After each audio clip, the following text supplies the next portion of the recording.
भाजपा के साथियों को याद दिलाना चाहता हूँ, एक समय था कि आप पे भी 2 मेंबर ऑफ पार्लियामेंट थे। आज आपकी सरकार है, आपको तीसरी चौथी बार मौका मिला है। श्री चंद्रशेखर को लेकर कई बार धन्यवाद, बहुत बहुत धन्यवाद आपको। धन्यवाद सभापति महोदय। मैं आपने मुझे मौका दिया इसके लिए धन्यवाद। मैं अपने व्यक्तिगत जीवन में, मेरे आज भी याद है, मेरी माँ ने एक बार मुझसे कहा कि मेरे मामा बहुत गौरवशाली हैं कि उनकी बिटिया ने उनको प्लेन का सफ़र करा दिया। क्योंकि हम गांव से आते हैं, किसान परिवार से हैं, तो हर चीज़ की हमारे लिए अहमियत है। मैंने भी ये तय किया था कि मैं अपनी सैलरी से अपनी माँ को एक बार हवाई जहाज़ का सफ़र ज़रूर कराऊंगा।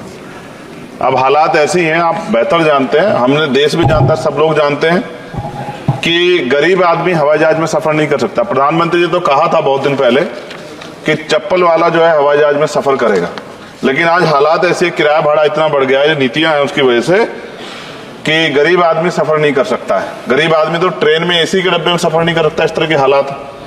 तो मेरी मंत्री जी से मांग है कि कोई व्यवस्था ऐसी की जाए कि जो करोड़ों महिलाएं देश की हैं, करोड़ों परिवार ऐसे जिन्होंने सपना ही देखा हवाई जहाज को जाते, उनको भी एक बार मौका मिलेगा हवाई जहाज का सफ़र करने। तो अगर किराया सस्ता होगा तो शायद वो प्रयास कर सकते हैं, उनके बच्चे प्रयास कर सकते हैं।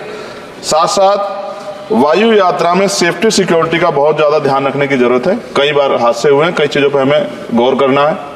साथ साथ ज़्यादातर एयरपोर्ट जो है वो प्राइवेट हो गए, और प्राइवेट होने की वजह से कर्मचारियों का शोषण होता है। कर्मचारियों की, क्योंकि हमारे यहाँ बेरोजगारी बहुत है, तो कर्मचारियों को वहाँ काम करने में जो सैलरी मिलती है उसमें एक बार का टिकट भी नहीं आता कई जगह पे।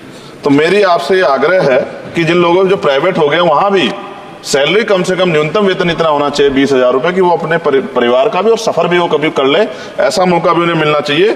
साथ साथ प्राइवेट होने की वजह से SC/ST OBC के बच्चों को जो नौकरी मिल जाती थी वो भी जीरो होगी। तो मेरी आपसे आग्रह है कि अगर प्राइवेट भी हो गया तो उनसे भी कहा जाए कि कमजोर वर्गों के लोग बच्चों को मौका दिया जाए। साथ साथ नगीना में जहाँ जिन्होंने मुझे चुन के भेजा, मैं उनका धन्यवाद करता हूँ उस क्षेत्र का, वहाँ एयरपोर्ट नहीं, और लंबे समय से उनकी ये मांग, वहाँ पायलट ट्रेनिंग स्कूल भी नहीं है, एरोस्टेट ट्रेनिंग स्कूल भी वहाँ खोलना चाहिए, क्योंकि ग्रामीण क्षेत्रों की प्रतिभाओं को नकारना नहीं चाहिए। साथ साथ मेरा जिला जो है सहारनपुर, वहाँ एयरपोर्ट पुराना है, वो डिफेंस का है सरसावा में, लेकिन वहाँ से पैसेंजर जो है यात्रा के लिए कोई सुविधा नहीं। और साथ साथ एक जगह छुटमलपुर, क्रांतिकारी जगह है, जहाँ हम पैदा हुए, क्रांतिकारी जगह है ही वो सर। तो वहाँ पे भी हवाई पट्टी की जो है स्थापना जो है सरकार को करानी चाहिए। हमारे लोगों को, छुटमलपुर के लोगों को बहुत अच्छा लगे और फायदा भी होगा, बहुत सारा जो है आसान हो जाएगा जनता के लिए। और सुबह से हम प्रयास कर रहे हैं सर कि हमें बोलने का मौका दिया। यहाँ छोटी पार्टियों के लिए थोड़ी समस्या है और 2.5 घंटे इंतजार का मौका मिल रहा है। मैं भाजपा के साथियों को याद दिलाना चाहता हूँ, एक समय था कि आप पे भी 2 मेंबर ऑफ पार्लियामेंट थे। आज आपकी सरकार है, आपको तीसरी चौथी बार मौका मिला है।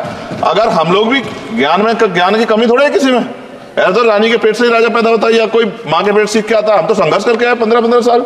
तो जब हमें मौका नहीं मिलेगा, अपनी बातें रख पाएंगे तो हमारी बात कैसे पहुंचेगी। साथ साथ मेरा आपसे आग्रह है, ये मेरी मांग नहीं है, ये पंजाब के लोगों की मांग है। देश के प्रधानमंत्री जहाँ कह के आए थे पंजाब में, कह के आए थे पंजाब में कि जब आदमपुर एयरपोर्ट का नाम जो है सतगुरु रविदास जी महाराज के नाम पे करने के लिए कह के आए थे प्राइम मिनिस्टर। आप पता करा लो, ऑन रिकॉर्ड है, प्राइम मिनिस्टर ने अपनी स्पीच में कहा जब पंजाब गए कि हम इस जालंधर में जो एयरपोर्ट है आदमपुर में, कि हम उसका नाम सतगुरु रविदास जी महाराज के नाम पे करेंगे। लेकिन सर दावे और वादे हैं, कब तक ये खोखले वादे होते रहेंगे। देश के प्रधानमंत्री की बात का कोई सम्मान होना चाहिए। क्या सरकार, ये मंत्री जी नहीं सुनना चाहते, या फिर उन्होंने झूठा वादा कर लिया, इन पे भी ध्यान देना चाहिए। लेकिन साथ साथ मेरी मांग भी है, मैं पुनः इस बात को दोहराऊंगा सर, कि गरीब लोग, मैं गांव में जाता हूं, मीटिंगों में जाता हूं, पूछता हूं महिलाओं से, कभी हवाई जहाज सफर किया? मैं लाखों लोगों से मिल चुका, आज तक गरीबों ने हाथ नहीं उठाया सर कि उन्होंने हवाई जहाज का सफर किया, हेलीकॉप्टर का भी नहीं किया है। क्योंकि सर इस देश में आर्थिक गैर बराबरी बहुत बड़े पैमाने पे है। गरीब पैदा होता है, मर जाता है, ना अच्छा इलाज मिलता, ना सुविधाएं मिलती, बस उसका जीवन है कि वो पैदा हो गया, ऐसा लगता है मजबूरी में पैदा हो गया, उसको पैदा ही नहीं होना चाहिए था। इस देश में कमजोर वर्गों के लोगों का भी सम्मान होना चाहिए, उनको अवसर मिलना चाहिए। सरकार की योजनाओं में गरीबों की हिस्सेदारी होनी चाहिए, इस बात का ध्यान जो है सरकार को रखना चाहिए। और अगर सरकार नहीं रखती है तो वो सरकार सर गरीबों की नहीं हो सकती है। नौजवान जो है मंत्री सरकार ने दिए हैं, और मुझे उम्मीद है कि एक नौजवान दूसरे नौजवान के दर्द को और गरीबों के दर्द को और ग्रामीण क्षेत्रों के दर्द को समझेगा। और मुझे भरोसा है आपके ऊपर, आपकी शैली के ऊपर, क्योंकि पिछली बार भी विषय उठा था। हम जाते हैं सब लोग कि आप इस बात को इस बार सफल करने में कामयाब हो जाएंगे। मेरी मंगल कामनाएं भी है कि कोई गरीब परिवार आपको प्रार्थना करे, दुआएं करे कि आपने उनको ये मौका दिया। वरना आदमी पैदा होता है भारत में और गरीबी में मर जा, हजारों साल चला, अभी आजादी के 75 साल बाद भी अगर ये नहीं हो पा रहा है तो इस पे हमें गौर करना चाहिए कि क्यों नहीं हो पा रहा। कई सीनियर साथी हमारे यहाँ हैं, मैंने उनको प्लेन चलाते हुए देखा, मेंबर ऑफ पार्लियामेंट होते भी। मेरा विश्वास है कि अगर इधर से भी और इधर से भी सब लोग जनता के विषय में सोचेंगे तो जनता की जिंदगी आसान होगी, जो कि अभी नजर नहीं आती। और मैं फिर आपसे आग्रह करूंगा, आप चेक कराइए, SC ST OBC के बच्चों को वैसे ही नौकरी नहीं मिल रही है, और जब ये पूरा सेक्टर प्राइवेट हो जाएगा तो क्या रिजर्वेशन करेंगे हम लोग? क्या फायदा रिजर्वेशन का? जब SC ST OBC के बच्चों को क्या रिजर्वेशन का फायदा? गाली तो खाते हैं इस नाम पे, लेकिन रिजर्वेशन ही कहां मिलेगा जब सब प्राइवेट हो जाए? प्राइवेट वाले कहां दे रहे हैं? तो उनको कहिए कि प्राइवेट सेक्टर में मैं विधेयक लेके आया, निजी विधेयक, कि प्राइवेट सेक्टर में SC ST OBC के बच्चों को मौका मिलना चाहिए।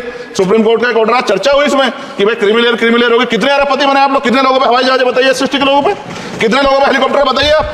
कुछ नहीं आपके पास आंकड़े। सब लोग मिलकर गरीबों को चलना चाहते हैं, ये गलत है सर। मैं आपका धन्यवाद करूंगा पुणे सर, और क्योंकि हम ही कॉरम पूरा करते हैं सर, देख लीजिए आप, हम ही बैठे कॉरम पूरा करते हैं। हमें विश्वास है अपने देश की पार्लियामेंट पे कि आज नहीं तो कल इस पार्लियामेंट से गरीबों के लिए कानून बनेंगे और गरीबों के लिए पॉलिसियां बनेंगी और गरीबों को भी सम्मान का जीवन मिलेगा, ऐसा हमें विश्वास है। मैं आपका धन्यवाद करता हूं और मुझे उम्मीद है नौजवान हमारे मंत्री से कि वो गरीबों की बात को सुनेंगे और हम लोगों की पीड़ा को समझेंगे और हमारे क्षेत्रों में काम कराने का। धन्यवाद।